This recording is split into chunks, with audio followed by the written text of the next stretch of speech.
Hello traders, today we will talk about volume analysis techniques by Todd Krueger. Let's start. Most traders don't really know where to begin their educational journey. There are so many avenues that can be pursued that the entire process can seem overwhelming. Many traders who have traded for several years can remember the confusion surrounding the choice of which trading methods they would learn. Through my 24 years of trading, I have learned that one of the keys to successful trading comes from being able to read a chart accurately to determine imbalances of supply and demand. There are some undeclared pitfalls in indicator-based trading, the place from which most traders start. Nearly all the indicators widely available in charting software packages, for instance, are derivatives of price action. More specifically, they are dependent variables of price. Indicators like stochastics or MACD, two of the most popular indicators being used today, make their movements and patterns based on the movements and patterns of the price they are following. These formula-driven indicators are then averaged or smoothed over time, which exacerbates their lagging nature. So, in essence, we are using only one or two variables, based on past price, to predict future price movement. Such techniques, when used in isolation, can never provide us with the edge we seek. I am going to demonstrate how you can combine two different chart reading techniques, which have each been used independently, to identify the market imbalances of supply and demand. These imbalances are the reason price movements occur, and by incorporating both techniques you will be able to give your trading an edge. Candlestick charting techniques originated with Japanese rice traders more than a century ago. These charts are highly visual, with each candle formed from the opening price, the high, the low and the closing price of a given period.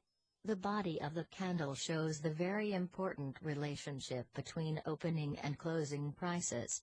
In figures 1 and 3 the candle bodies shaded red represent cases where the closing price is lower than the opening price. Candle bodies shaded green represent situations where the closing price is higher than the opening price. The opening and closing prices form the body of the candlestick, the part filled with solid color in the charts. If the high of the candlestick is greater than the candle body, it is shown on the chart as a vertical line above the body, its uppermost point being the highest price that was reached for that candle. The vertical line above the candle body is called the upper shadow. If the low of the candle is less than the body, there is a vertical line, called the lower shadow, below the body. Long upper shadows denote selling pressure coming into the market. The price was trading higher, but sellers stepped in and auctioned the market lower. Long lower shadows denote buying pressure. Prices were trading lower, but willing buyers stepped in and auctioned the market higher. When there is very little difference in opening and closing prices, a horizontal line crosses the upper and lower shadows. This is called a doji pattern and is said to represent indecision regarding future prices. Candle patterns are an excellent way to gauge the collective sentiment of traders. Many patterns emerge from this analysis technique, with many colorful names. Adding volume. As good as candles are for chart reading, in my opinion a major deficiency prevents them from achieving even better results. Standard candlestick pattern analysis is performed in a vacuum, without including volume analysis. By including volume we are able to judge the strength of the supply and demand imbalance, which allows us to determine how big the following price move is likely to be and to tailor our position sizing to maximize our return on the trade. To ensure accurate volume analysis we use techniques pioneered by Richard D. Wyckoff. Richard Wyckoff traded from the late 1800s to the early 1900s. During his career he discovered that it is possible to determine probable future price direction by understanding which side of the trade the smart money is supporting.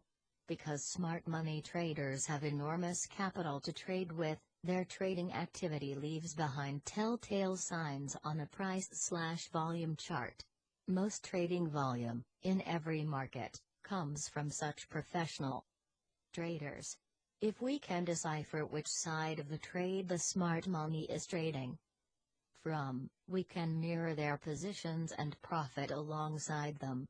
Figure 2 shows the chart style Wyckoff used. It includes 4 variables: the high, low and closing price on a simple bar chart, plotted along with the volume for each bar. Wyckoff showed there are 4 stages all markets move through: accumulation, markup, distribution, and markdown. Important price, volume patterns emerge in each stage.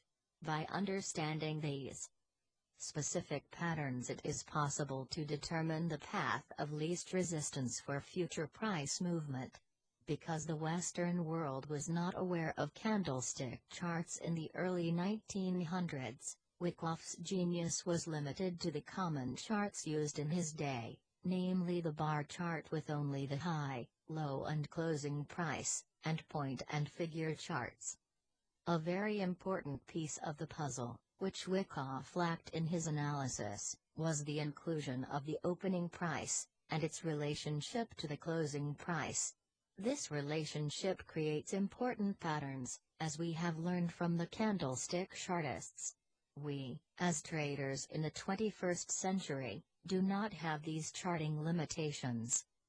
WCVA works because we combine the strengths of each method while simultaneously adding the critical missing links they both suffer from.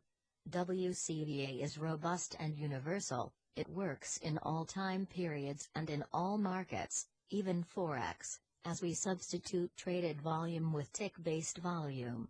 Take, for example, the daily chart of the SPY, which is the Exchange Traded Fund, ETF, for the S&P 500 index. That market has been in a strong downtrend.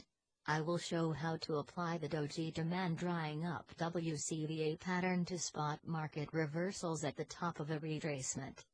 Consider the doji pattern that is highlighted at point A in figure 3. The SPY has retraced higher, yet in doing so it is having great difficulty moving any higher. Remember that Wyckoff taught that most of the volume in every market comes from professional traders. Here we can see that on February 11, 2009, as the candle forms a doji pattern after the price has moved up, there is no indecision from the professionals. They are not interested in higher prices and have withdrawn their buying, as evidenced by the very low volume. When professional traders are backing off from an upward move into a bigger time frame downtrend, it is imperative private traders know this is occurring. It is an ideal time to establish a short position, or at the very least, to liquidate any long positions. The rules that are used to identify this pattern are: this candle's closing price is greater than the previous candle's closing price. Volume must be less than at least the last several candles. A doji candle pattern must be formed. The ideal entry point is 1 tick below the low of the doji demand drying up candle. You want to see a quick response in price action to the downside. By waiting for price action to penetrate the low of the doji before entering the trade, we create an effective trading filter to prevent taking a sure losing trade in case the market does the unexpected and just continues higher. Refer to the doji highlighted at point B. This filter prevents us from going short here. This WCVA pattern has zero lag. Once it occurs, we are immediately aware of the weakness in the market and position our trades accordingly.